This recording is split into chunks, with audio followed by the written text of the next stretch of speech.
Mesdames et messieurs, bonjour, bienvenue sur l'émission En marchant sur les traces des poilus, consacrée aux épidémies de la Grande Guerre. La dernière fois, nous avions vu les maladies vénériennes. Aujourd'hui, cette émission est consacrée au typhus et à la typhoïde. Alors, le typhus, appelé communément à cette époque la maladie du pouilleux, était appelée également la fièvre des géoles, la fièvre des prisons. Le mot typhus vient du mot grec tuphos, qui veut dire stupeur, torpeur. De quoi finalement en avoir peur?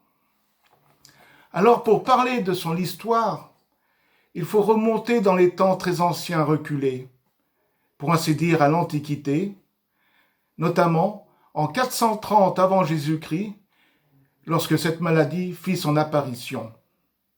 C'est lors de la deuxième bataille du Péloponnèse qu'une épidémie du nom de la peste d'Athènes va sévir et va décimer beaucoup de troupes.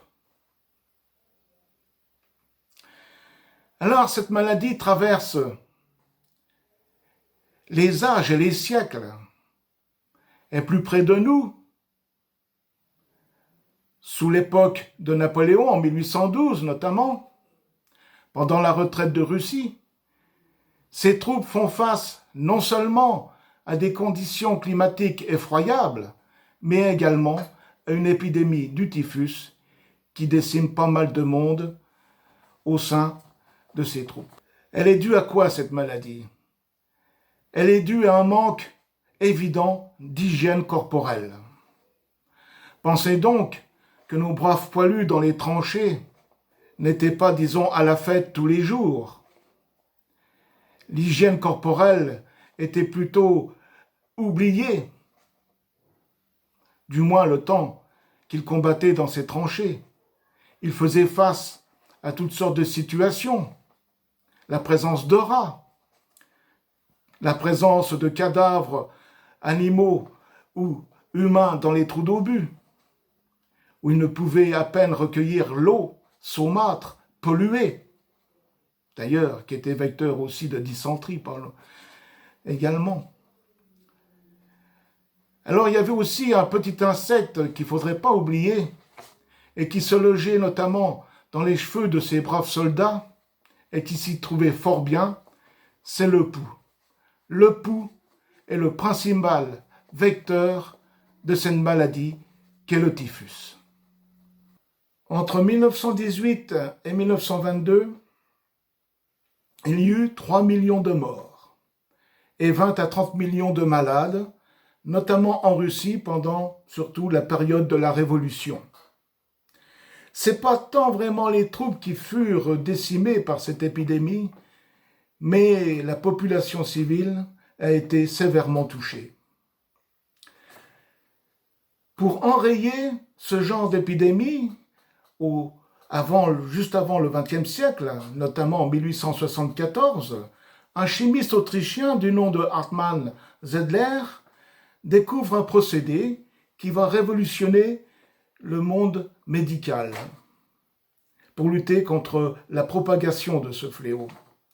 Il fit la synthèse d'un insecticide qui se nomme le DDT, en phonique militaire 2 fois delta tango, et en appellation barbare néanmoins scientifique, le dichloro-diphényl-trichloréthane.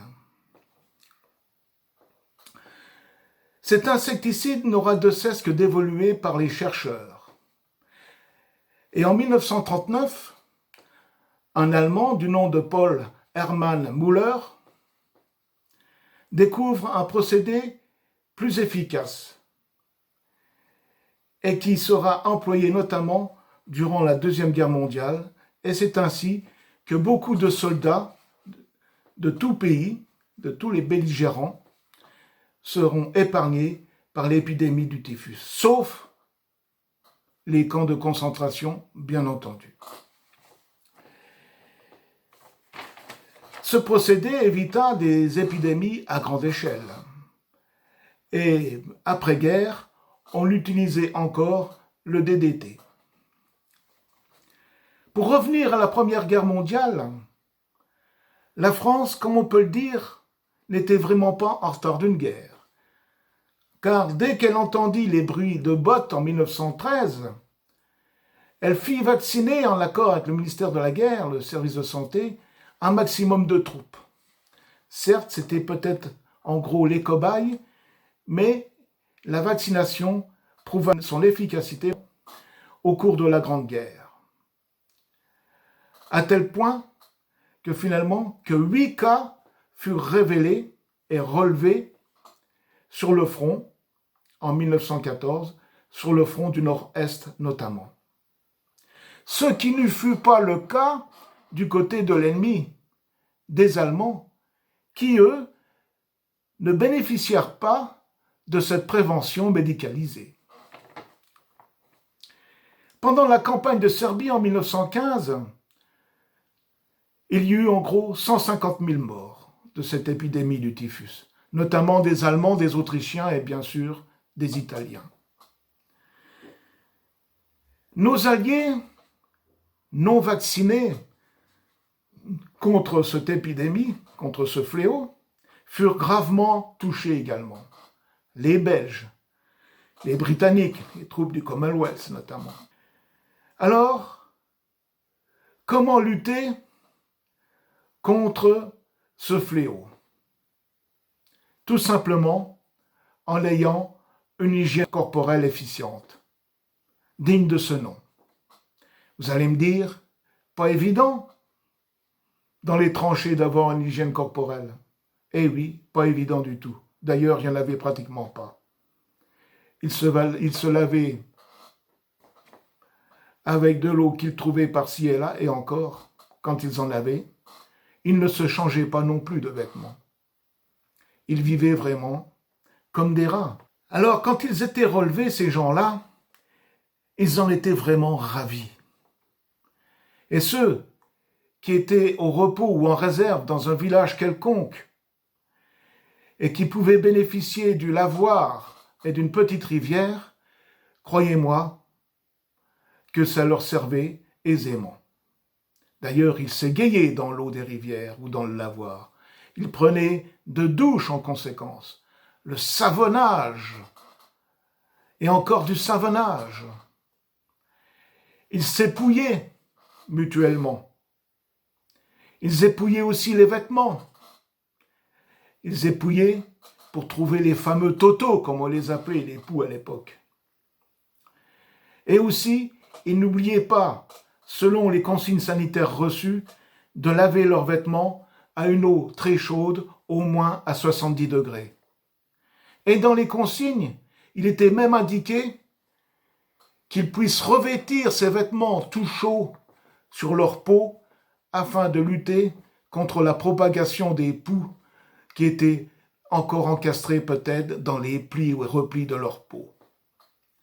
C'est ainsi, avec cette hygiène corporelle finalement, qu'on arrive à enrayer aussi la propagation de l'épidémie.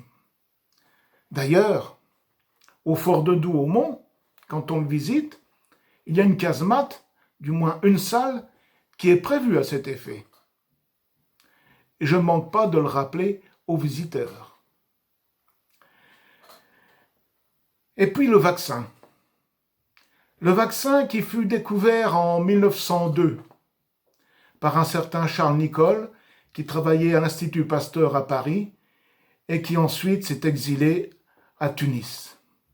Et c'est à Tunis qu'il découvrit ce fameux vaccin contre le typhus, en observant les malades, en observant leurs us et coutumes, et elle s'y dit que là, il y avait quelque chose à faire. Et c'est en disséquant ces tout petits insectes donc qu'il arriva à éclore le germe et à en faire un vaccin. Et ce vaccin prouva son efficacité. Et on en parle encore aujourd'hui. Il me reste à vous souhaiter de rester chez vous, restez bien confinés et surtout, portez-vous bien. À bientôt.